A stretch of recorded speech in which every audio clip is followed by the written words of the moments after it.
to the Ask Me How I Know show. I'm your host, Julie Holly, and I'm so excited you're here. Ask Me How I Know is the only podcast in the multifamily niche replicating what takes place outside the walls of a seminar. Remember when we used to get together like that? This is like the lobby where honest, unscripted conversations take place and transformation happens. We'll talk about practical problem solving in the multifamily niche as well as overcoming mental roadblocks. This episode is brought to you by 3 Keys Investments. 3 Keys Investments is dedicated to helping people like you, you, enter the multifamily investment space to build passive income and legacy wealth. If you haven't already subscribed and reviewed Ask Me How I Know, I'd be honored if you did. Thanks so much for joining me today, and now for our featured guest. Guys, welcome back to Ask Me How I Know. I'm so excited you're here, and after so many rescheduling moments, Kelly and I we are here together, and I'm so excited to share Kelly with you and everything she has to offer. Thanks for coming on Ask Me How I Know, Kelly. Oh, thank you so much, Julie. I'm excited to be here. I know. Now, we're missing your partner in crime today. Yep. But he's doing some really great work. So I'm excited to hear more about that. Yeah, so usually when we're, doing interviews or having any conversations, I have a sidekick. His name is Anselmo Torres. And people joke because they ask us all the time, they're like, are you guys married? Because we're always together, but we're not. We're really great friends. We're partners at SAS, and we have the same passion for water conservation and improving cash flow on properties. So he actually had to take a last minute trip up to Indianapolis. We've got an owner that we were engaged with, and he has 7 properties in the Indianapolis area, and his water bills are just out of control. And it's challenging for him right now because the owner is based in Canada. And so this is a perfect example of like a COVID crisis, right? So his boots on the ground is his property management company, and they have, pretty much just taken a back seat to everything. And because he's not there in person and he can't travel over to the properties right now because of the restrictions, then he's kind of, at a loss. So there was somebody that we know up in Canada who referred him over to us, and we've been able to accelerate, some solutions for him. So that's what Anselmo's doing. He's digging it up and figuring out what we need to do to get him taken care of. Okay, this is like crisis upon crisis, really. Yeah. I mean, because one, already a bad situation, and then to have a property manager kind of become a little ho-hum, and then to have travel restrictions because of COVID. Yeah. Dang. Yeah. That's a lot of rough. But then you guys get to come in and be like, superheroes, here we go. Yeah, we're just going to wave the magic wand and it's all going to be all right. Yeah, I wish it were that easy. Right. Wouldn't that be awesome? Well, yeah. You said that this is like such a bad situation financially. What is this? What do you guys see just on, the cursory note? What do you guys see the losses like? Yeah. So what we're seeing, right now, typically when we partner with multifamily properties, we are, working on those properties that have inefficient plumbing fixtures that are like the toilets and the shower heads, any of those front of the wall leaks, like those tub spouts. We're looking for all of those little abnormalities where we can improve efficiency. And especially when you're on an all bills paid property, or even if you're on like a flat rate billing back to the residents, that is cash flow that you need to manage. And so that's where we support. And the one thing that we have found since everybody has been on these stay-at-home orders, and a lot of individuals aren't going back into their offices, they're all, coming back and working remotely. Even the schools are running hybrid. So with that, we're actually seeing on average in some of the larger cities an increase in consumption of like 3 to 5 times when it comes to water. And if you have an all bills paid property and you didn't have that into the budget that here's COVID, it's going to hit Q1 of 29 or 2020, then you're already behind the game. So, you know, nobody could have predicted this pandemic. And my heart goes out to a lot of our property owners that purchased properties, closed on properties like Q4 of last year, early 2020, because they were just getting ready to implement their business plan. And a lot of those business plans were contingent on going in and doing in-unit upgrades to be able to raise rents, right? Right. So you're kind of you have a stopgap there at this point, because we couldn't enter units for an extended amount of time, but then also raising rents on existing residents right now is just, in my opinion, is just really hard to swallow, right? But if you're running through a make ready, that makes sense, you know. So with that, the other thing is how, you know, at this point, what do you do? How do you improve the cash flow when you can't increase the rents right now?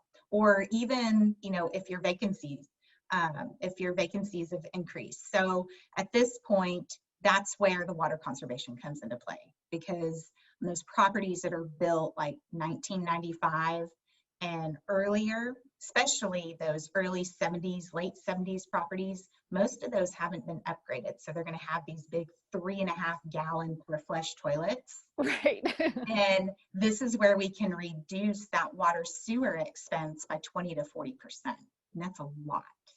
That is huge. Yeah. Huge. Especially, I mean, exactly what you're saying, because as we're underwriting properties, I mean, we're not even factoring in any rent raise for the next year. Like, okay, we just can't even do that. You know, there's no threshold. But to look, you know, everybody's, you know, scavengers at this point, like, okay, how do we pull these things together? How do we make this work? Yes, you have to get really creative and find a way also, you know, to keep your investors happy, right? Because it's enough that you're waking up every morning going, oh my gosh, I'm not hitting the plan. But then when the investors are really, you know, putting additional pressure on.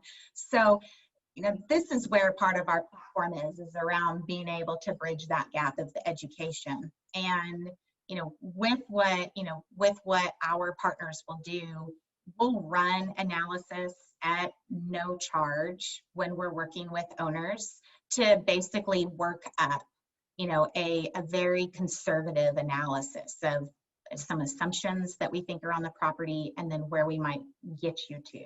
And I think that right now, being able to give back in the community in that manner is really great, because I know so many owners right now that are trying to figure out how are they going to shift, what are they going to do, you know, and but then I have some owners that we're working with that are just flourishing through this, right? So you've got both sides of it. Or this is so funny. Actually, it's not very funny, but it is kind of different. Ironic? Yeah, ironic. I had met somebody last October, and I remember meeting him, and he didn't share his business card with me. He's like, no, and I get it. A lot of people don't want to share that information because they're afraid I'm going to, you know, call. But he Imagine saved, that. yeah, but he saved my information. I mean, and so he saved my card, and here we are almost a year later to the date. And he called me and he goes, hey, I was thinking about you the other day, and I dug up your card. He goes, I have this property, and the bills just seem really outrageous.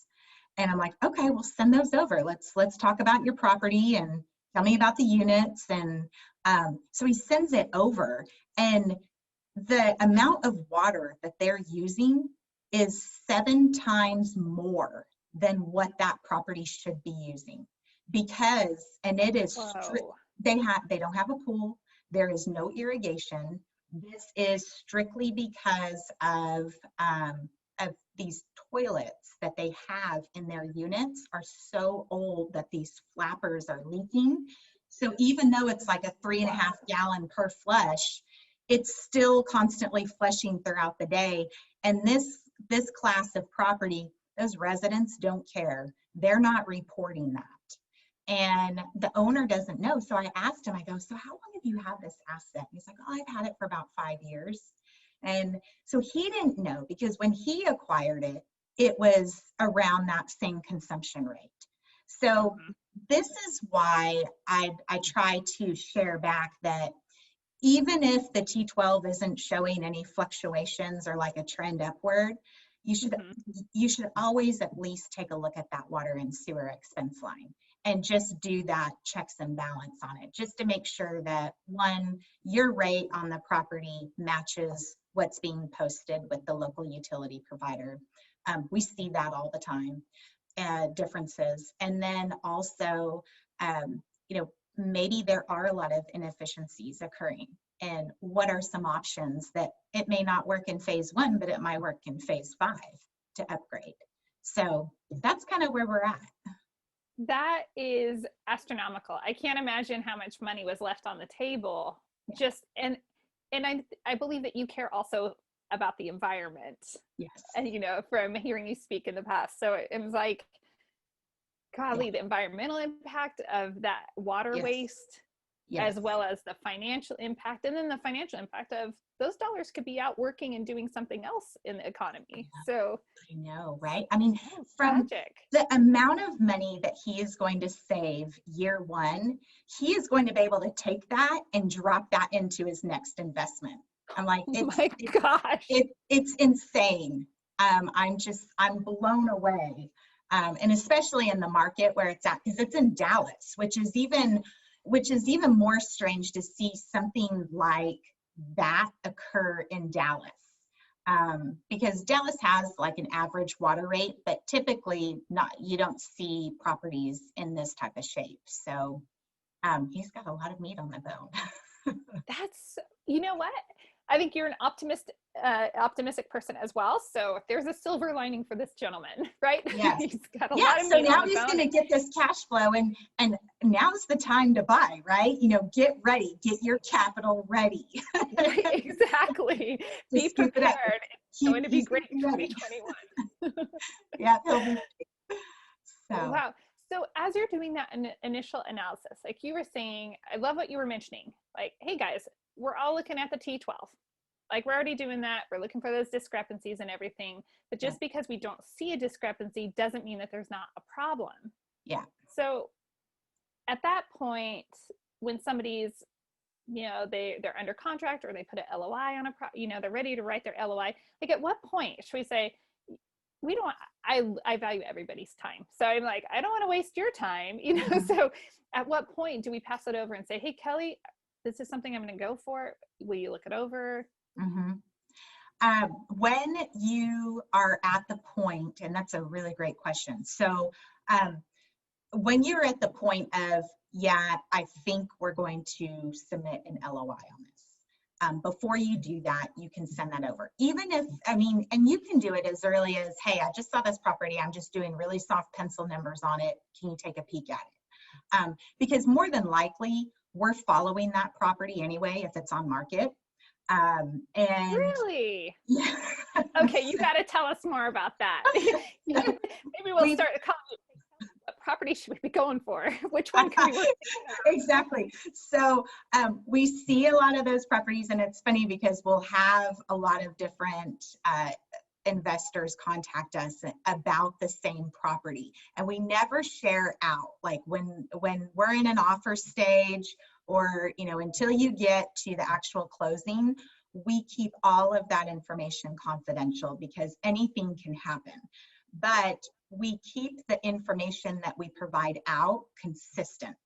So it's funny though, because in our office, we have a small office when we're all together, and we'll all talk about, our different, connections and our different investors. And I think recently we had like 6 or 7 different investors inquiring with us about the same property. And we were like, dang, that's going to be awesome for the, for the seller. There's going to be a lot of offers going in. So, so we do watch those, and we connect with the brokers, but absolutely, if you're just on the front side of penciling it, all we need to be able to run those numbers, it's super simple, is just the unit mix, the property information, If it's on market, you have the OMNT 12, so I don't go through our files for it. That makes it super simple. And again, we just keep a really conservative approach when we're at this point, until we put our boots on the ground on your property. Speaking of boots on the ground, Anselmo has put on, like, I don't even know how many steps he has because of all the properties that he's walked and everything. Yeah. What does that part of the process look like? Yeah. So how can we get some of his steps just sent our way, vicariously, right? Yeah. So Anselmo has toured just over 30,000 units. He's probably pushing more likely, 40 to 50,000 units now. And I had joked with him the other day. I said, I think I need to start adding mine up as well. But we have, an interesting camera roll of things that we see. But when we come on site on a property and we complete a full assessment, we actually have a team that specializes in that within our organization.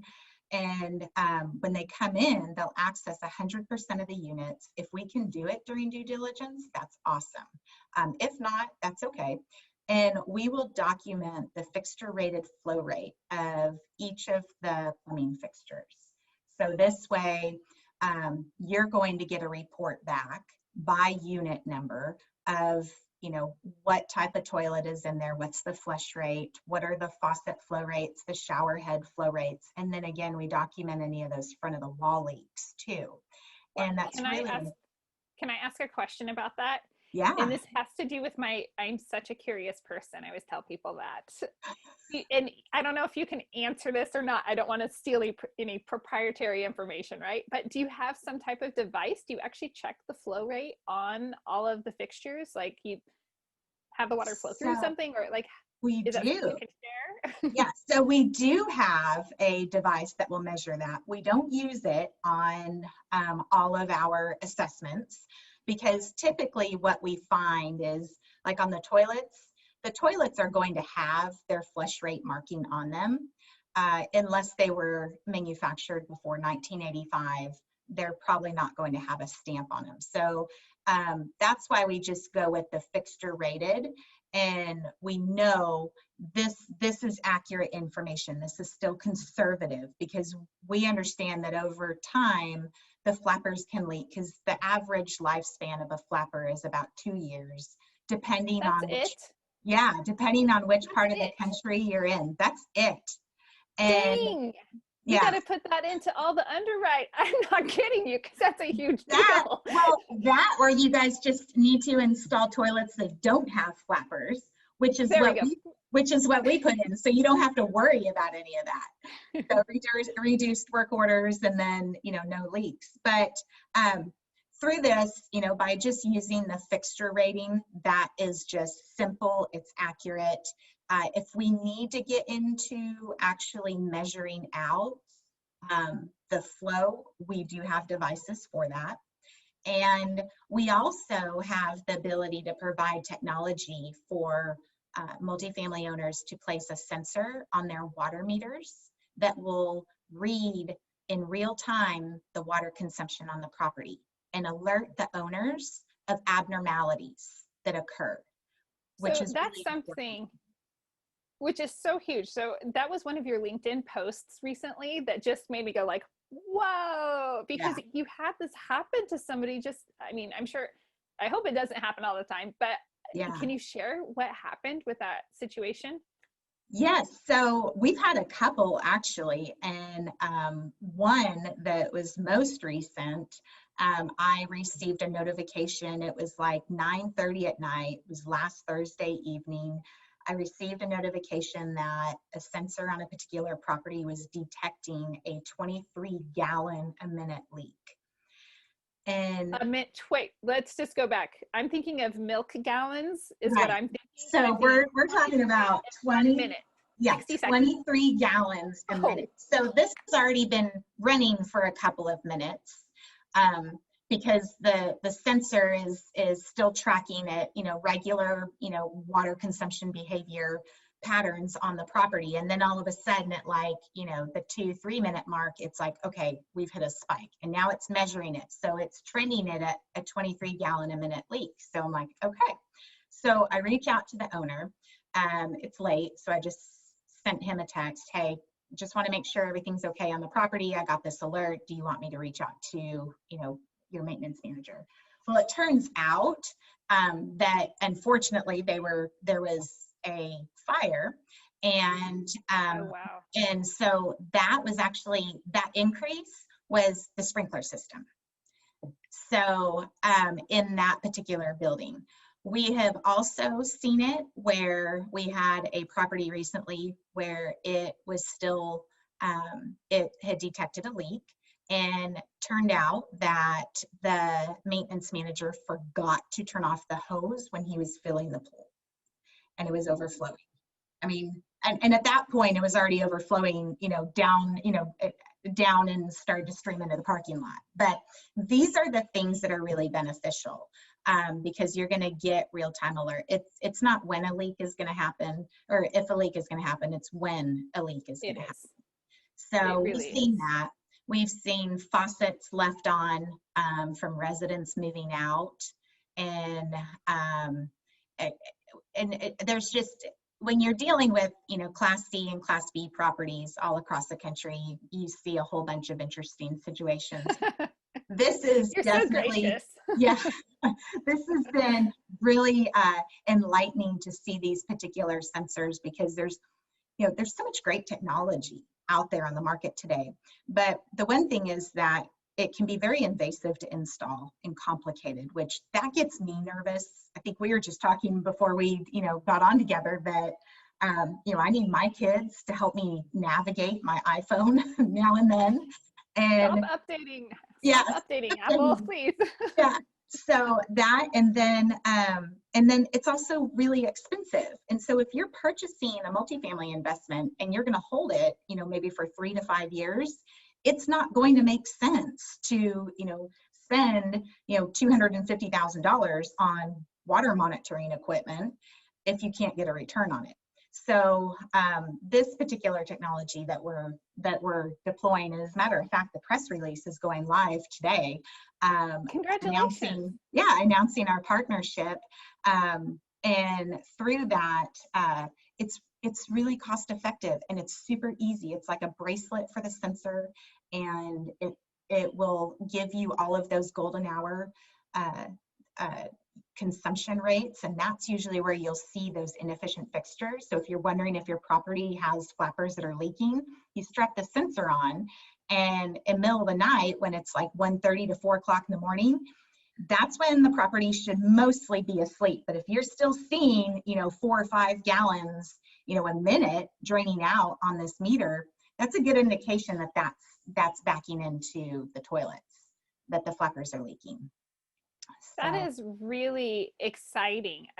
I remember, so I really love every facet of what you do, but I really love saving water. So I lived in California, and I lived through a lot of droughts, and I lived through a very recent drought when, all the lawns are dry, and, you're reusing, recycling water and stuff. So I think the importance of what you do is actually, I think, far more significant than a lot of people actually consider. Yeah, and thank you for that. And that's what's so exciting about what I do every day is that water conservation is a huge passion of mine. And being able to get up and be fulfilled every day knowing that I'm making a difference, right?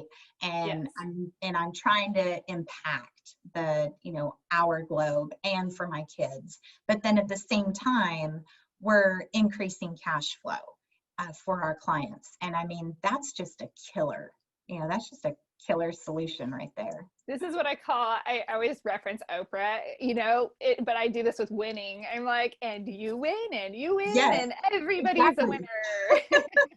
Yes, that's exactly how it is. And that's how I feel. It's so exciting. That is really, really exciting. So quick question about when you guys go into the property and you're installing, what is it let me backtrack one moment here and say, is there a year we should just all say, you know what? If it says 1980, come on, just go in there and redo. Like, is there a cutoff there where everyone should just be wide-eyed and suck it up and put it in their business plan to update things? Yeah.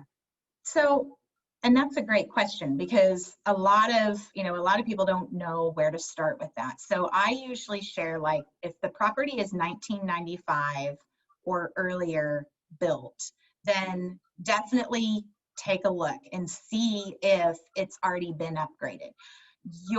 Like, if this were a dating site, my perfect date would be a 1970s or 1980s property.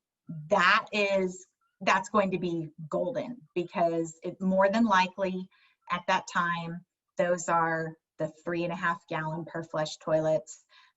In the early to mid 90s, you might have started to see the transition into the 1.6 gallon per flush toilets. But what we install 0.8. So if we're going from 3.5 to 0.8, we're reducing that consumption 60%. So that's huge. But that's something that we should probably talk about, is the fact that there's such a negative stigma around these low flow toilets, and double flushing, and there's not enough water, and this and that, and not carrying everything away. Yeah, exactly. And then especially if you're dealing with an older property, you really got to make sure it gets all the way down the line, because you don't want to have to end up going through and pulling those lines up, or jetting those lines. I won't lie, I would not have thought about that element. As soon as you said it, I'm like, oh yes, of course. Yes. And it happens. We've seen it. So the thing about the toilets that we install only the Niagara branded toilets, and they actually re-engineered the toilet. Instead of just taking the same design of a toilet and making it smaller and using less water, if you look in a 1.28 gallon per flush toilet today, it's still going to have a flapper in it, still going to have its flush valve. But what Niagara did was they completely re-engineered the toilet, in the sense that they're using a vacuum assist technology between the tank and the bowl when they come together. It's not a pressure assist. I'm not an advocate of the pressure assist. They're loud and it's scary to me. Anything that has pressurized air on a toilet, that just There's all sorts of wrong that just sounds scary, right? So, right. But this is a vacuum assist. So the way it works is, in the back of the trapway, in between flushes, it creates an air pocket. So when you release the flush, that air pocket releases. And this is like back in the elementary science school, where, you release that air and it like siphons the waste out. So it suctions it out. And then you have the 0.8 gallons that rinses the bowl and then carries the waste down. And because it has the force of the vacuum and then the 0.8 gallons, it has the furthest line carry of any other ultra efficient toilet that's on the market today, which is what we were talking about, right? We want to make sure that waste is getting carried down the line, so you don't have to worry about jetting the lines or, redoing them. So those are all the good things. So now you're like schooled with toilet trivia, and all your listeners are as well. So I always say, hey, if you have like those really strange questions, you need phone a friend for toilets, I'm your girl. Right. And there's a reason why you're the adorable Potty Princess, because your toilets. Oh my goodness. My daughter said this morning, and I'm not traveling this week. I'm actually at home today. My daughter is running hybrid for her school, so she gets 2 days in person and then 3 days out. So a couple days a week, I try to be home to try to encourage her. So she was asking me what my schedule was today, and I'm like, well, I get to talk to Julie, and here's what we're gonna do. And so my daughter is like, can you believe it, Mom? Did you ever think when you were in college that you were going to be talking about toilets? And I said, no, I didn't. But I knew that I was going to be doing something in water for sure. And it's just amazing how all these things come together. And this particular space in multifamily is just so much fun. I mean, it's a really good opportunity, really good people. So it is such a fantastic space. And like you said, the people, and really, I love that really you're reaching such a huge amount of people and making such a huge difference on the water level. yeah. If you're working single family, it's great. And you're definitely, someone in your position would be assisting, a number of people, but to be able to go into a complex of 100 units or 300 units, I mean, that's a huge impact for investors, for operators, for residents, for the environment. As we said, it's just such a huge win on so many levels. Exactly. That is so exciting. So one more question, because I always like to honor time and everything. When we're looking at, we have toilets, we have sinks, showers. Yep. Are they terrible culprits? Yeah, absolutely. Go after the shower? Yes. So when it comes to indoor water usage, typically of the water consumption that is used on the interior, 24% is attributed to the toilets, but 20% is attributed to the showers. So wow, that's not much less. Yeah, it's not at all. And the way it runs is that the EPA has averaged out that an average person will take about a 10-minute shower a day. And my kids will take really long showers. And that's why we have restrictors on those shower heads. But that's important, because a lot of times when you're not thinking about, you've got the shower head and there's just a little bit of water coming out. You're not thinking that, okay, well, over the course of, 10 minutes, that easily is 100 gallons. And if you take that 100 gallons and then you scale it across, a 30, 60, 90, 150 unit property, that's a lot of water. That's a whole lot of water. Definitely evaluating the shower heads is really important. Also, the tub spouts in those shower tub combos are really important, because typically in Class C and Class B properties, when you go to pull the stem, a lot of times the diverter is not sealing off. So when you go to pull the stem, it'll engage the shower, but it's still spitting water out of the tub spout. So that's like another 2 or 3 gallons a minute, right? Wow. So yeah, those are all little things to look for. Like if you're, doing a property tour, you're going through due diligence, just turn a couple showers on and see, take a look. You'd be really surprised. This is amazing. And I really, on every level, absolutely love this. But I love the creativity that you've also added, because a lot of investors right now are the ones that are going to thrive in the over the next few years are the ones who are going to become ultra creative. And you've just added this huge, I mean, it's not like a little, diamond gem. It's like this huge gemstone of how people can actually become really creative with their underwriting and with having a property perform, which is what we all want to do so that everybody can continue to win. Yeah. Yep. So exactly. Exactly. Thank you. Oh, I'm totally excited. Well, good. Are there any other gems? Because there are so many nuances to what you do. And I know that we could talk on, because I'm totally curious and you're passionate about what you do. But we're going to honor everybody's time. We can talk about potties all day long. Exactly. And maybe we have, you could do this with a potty training book as well. Like, complimentary also. You have this on every level. But I'm wondering if there are any other, just nuggets that you'd say, you know what, let me make sure I throw this out to your listeners. So I would definitely want everybody to have this as a takeaway, that, be looking at that water and sewer expense line. It's really important, not just for the environment, but also for the cash flow to continue to move through as the economy begins to, get back on. The other thing is that this type of investment is the quickest return on your money. The majority of our clients are seeing like a 12 to 14 month ROI. And with the right crews that come in, with our crews, we're accessing 50 to 60 bathrooms a day. So your first full monthly billing cycle after install, you're already going to see that reduction. But wow.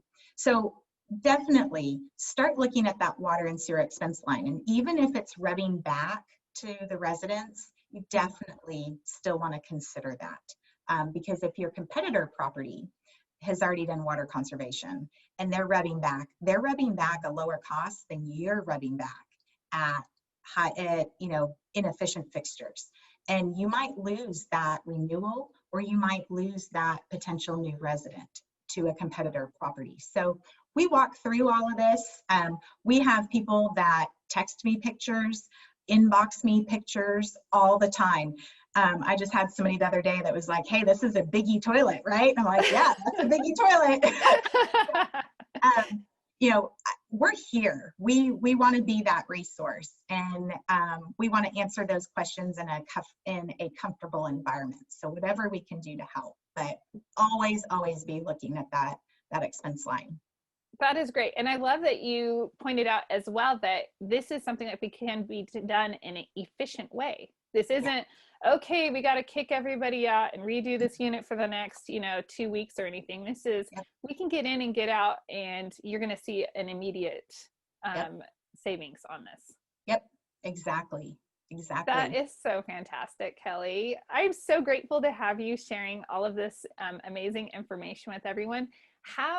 When people want to send you these pictures of the toilets, right? How can people reach out to you so that they can start saving money? Great question. So the easiest way to find me right now is if you get onto Facebook or you get onto LinkedIn. You just keep it simple. You can put in hashtag the Potty Princess, and just make sure you put the Potty Princess, and you will get to me that way. And you can just inbox me there and we can connect up.